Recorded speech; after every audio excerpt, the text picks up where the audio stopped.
Bell number के बारे में जानते हैं।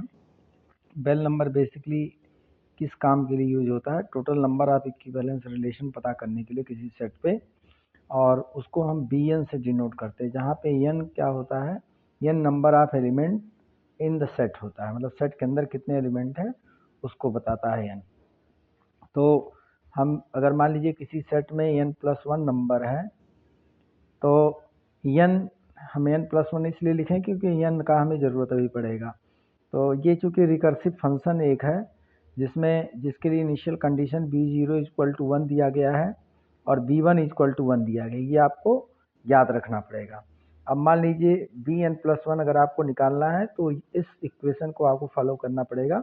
From k = 0 to n sum of n c के b के, और यहाँ पे जैसे कुछ कैलकुलेशन मैं किया हूँ, अगर मान लीजिए किसी सेट में 2 ही एलिमेंट हैं तो b2, तो इस 2 को 1+1 लिखेंगे।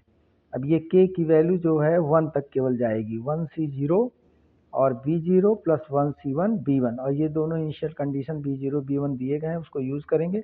1c0 आपका 1 होता है, b0 1, 1c1 भी 1 होता है और b1 की वैल्यू भी 1, तो 1 × 1 1 × 1 2 हो जाएगा। अगर मान लीजिए किसी सेट में 3 एलिमेंट हैं तो b3 हमें जानना जरूरी पड़ेगा।